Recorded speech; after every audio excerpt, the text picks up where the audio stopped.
महाविद्यालय में मुख्य अतिथि के रूप में गंगेली जी जो हमें समय समय पर यहाँ पर अपना सहयोग प्रदान करते हैं वो उपस्थित है, मंचासीन है। तो महाविद्यालय की तरफ से एवं छात्र छात्राओं की तरफ से मैं गंगेली जी का बहुत बहुत हार्दिक स्वागत करता हूँ, अभिनंदन करता हूँ, वंदन करता हूँ और आप लोगों को जोरदार तालियों के द्वारा गंगेली जी का स्वागत करने का कष्ट करें। और जैसा कि आप सभी को विदित है कि शासन के द्वारा भी, सामाजिकता के द्वारा भी, और हम लोग जानते हैं कि ये मानसिक जो आजकल असंतुलन उत्पन्न हो रहा है उसके कारण बहुत सी बुराइयां समाज में उत्पन्न हो रही हैं सर। तो उनको रोकने के लिए हम आप सब पूजन करवाने का कष्ट करें। महाविद्यालय के हमारे बड़े बाबू के चनार जी जो महाविद्यालय की रीढ़ की हड्डी है, रमेश हमारे computer operator, doctor Soma Tiwari madam उपस्थित हो गई है। हमारे इंग्लिश के आप लोग कुछ बच्चे परिचित होंगे, डहरिया सर अंग्रेजी में है सर एक उधर मुंह दिखा दीजिए सर।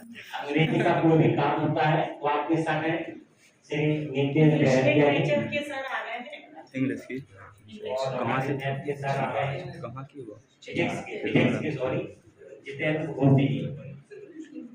और आज के कार्यक्रम के संयोजक हैं डॉक्टर शरद पारासर जी।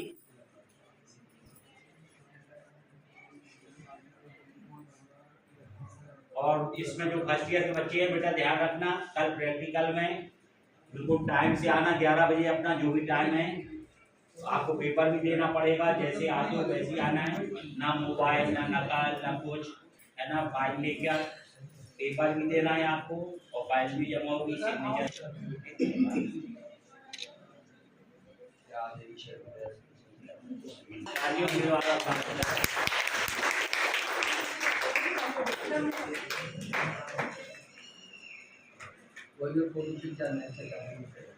और आज की कार्यक्रम की विस्तृत जानकारी देने के लिए मैं डॉक्टर शरद पारासर जी को यहाँ पर आमंत्रित करता हूँ कि वे यहाँ पर आएं और आज के कार्यक्रम की जानकारी देने का कष्ट करें। और मैं पारासर जय माता गुरुदेव की जय। वंदम गुरुपद पदम परागा सुनिच सुभाष सर सदागा। जैसे गुरु की चरणों की आज्ञा से ही मैं यहाँ कार्यक्रम शुरू कर रहा हूँ।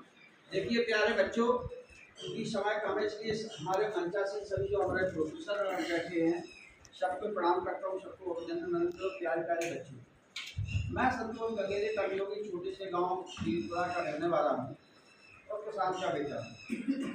मैं आपको बताना चाहता हूँ कि जीवन में मानसिक स्वास्थ्य से पहले हमें आत्मा को पवित्र करना बहुत जरूरी है, क्योंकि हमारे 3 तरह से अपराध होते हैं, मन, कर्म और वाणी से। इस बात को ध्यान रखें, मन, कर्म और वाणी। यदि आपने किसी को एक बार कुछ बोल दिया तो जीवन भर के लिए भाव बन जाता है। जैसे घोड़ा कभी होता है, घोड़ा ठीक तो हो जाता है लेकिन रहती है।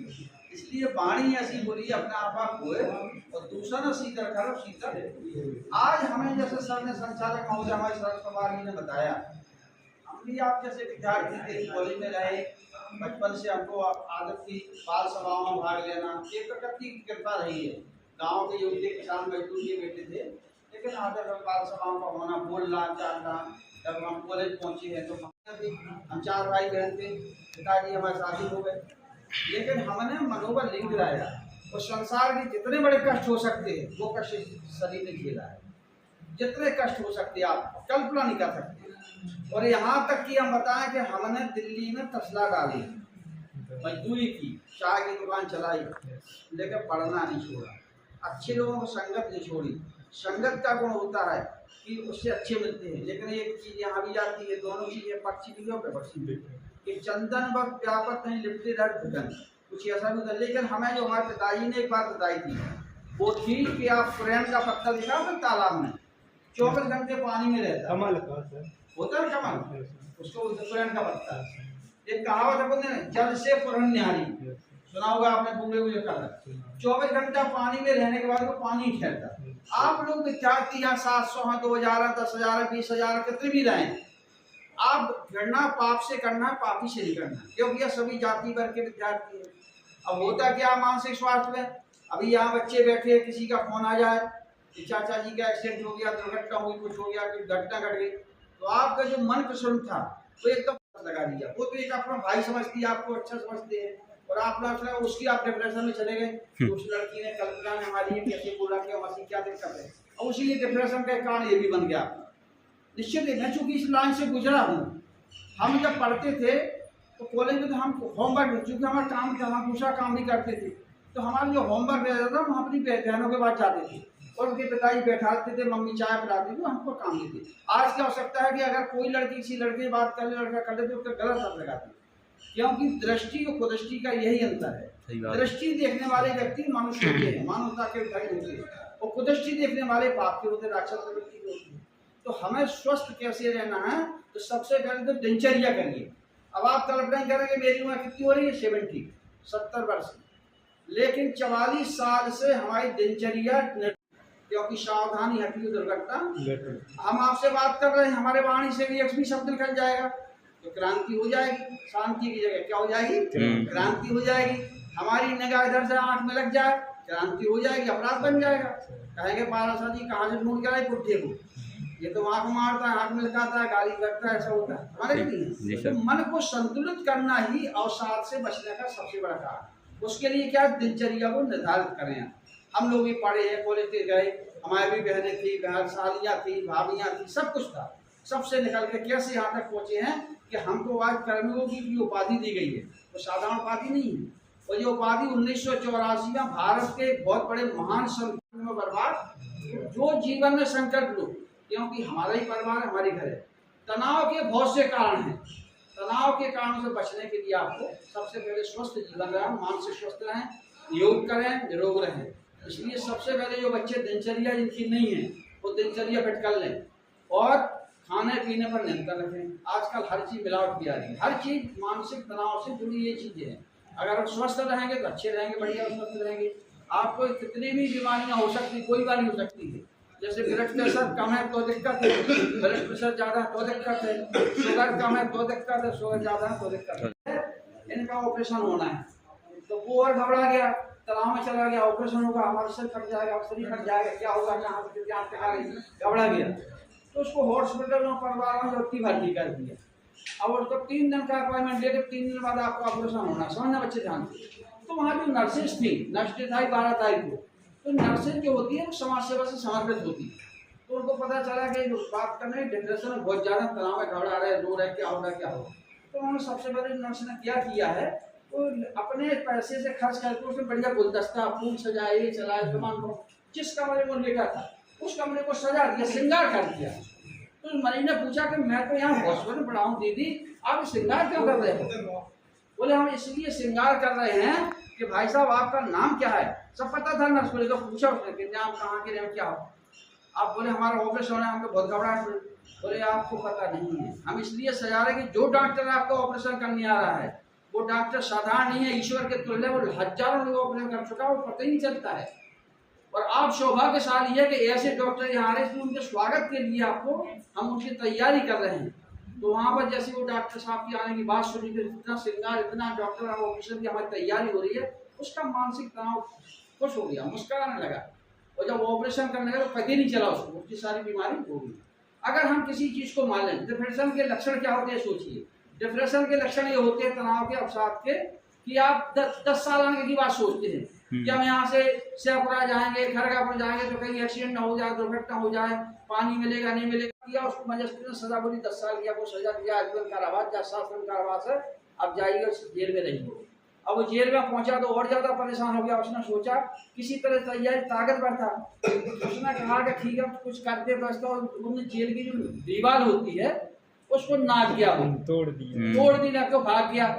अब एक मुकदमा ठोक का 10 साल की जो सजा थी, एक मुकदमा ठोका तब 15 दिन नहीं मिला, 15 पकड़ा गया। फिर मजिस्ट्रेट के सामने पेश हुआ, मजिस्ट्रेट ने कहा कि तुमने 10 साल श्रम काटा, 10 साल सजा तुमको और काटना पड़ेगी।